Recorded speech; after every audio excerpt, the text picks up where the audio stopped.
လောကမှာအသေးကွဲတာထက်ပိုနာကျင်ရတယ်အများကြီးရှိပါတယ်ဒါပေမဲ့အသေးကွဲနေတဲ့အချိန်မှာတော့ဒါဟာကဘာပြတ်တယ်လို့ခံစားရတတ်တာသဘာဝပါရှေ့ရတဲ့သူတယောက်က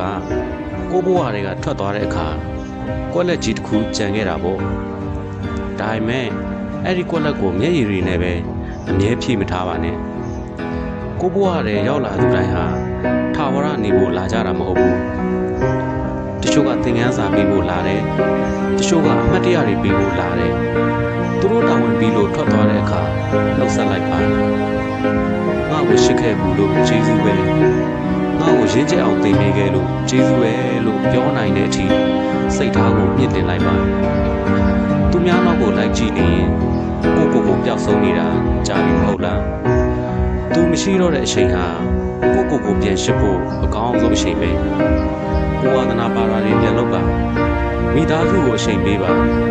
ကိုဘဝတိုးတက်ဖို့အတွက်ပြန်ကြိုးစားပါမင်းဟာတစုံတစ်ယောက်ရဲ့အဖို့ပစ္စည်းမဟုတ်ဘူးမင်းဟာကိုယ်ပိုင်တန်ဖိုးရှိတဲ့လူသားတစ်ယောက်ပါတကားတစ်ချက်ပိတ်သွားတာနောက်ထပ်တကားတစ်ချက်ပွင့်ဖို့အတွက်ပဲလောကကြီးကမင်းနဲ့မထိုက်တန်သူကို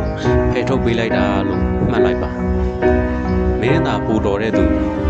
ပိုကောင်းတဲ့သူဖြစ်အောင်ကြိုးစားနေမယ်ဆိုရင်ဒီနေ့မှာမင်းကိုတန်ဖိုးထားမဲ့သူကအလိုလိုရောက်လာပါလိမ့်မယ်အသေးကွဲတာသင်မင်းစီကလာတဲ့ဖိတ်စာမဟုတ်ဘူး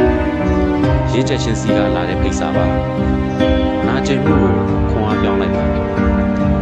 တစ်ချိန်မှာမင်းပြန်ကြည့်တဲ့အခါငါတကယ်ယူခဲ့တာပဲလို့ပြုံလေးပြောနိုင်တဲ့နေ့ရောက်လာမှာပါ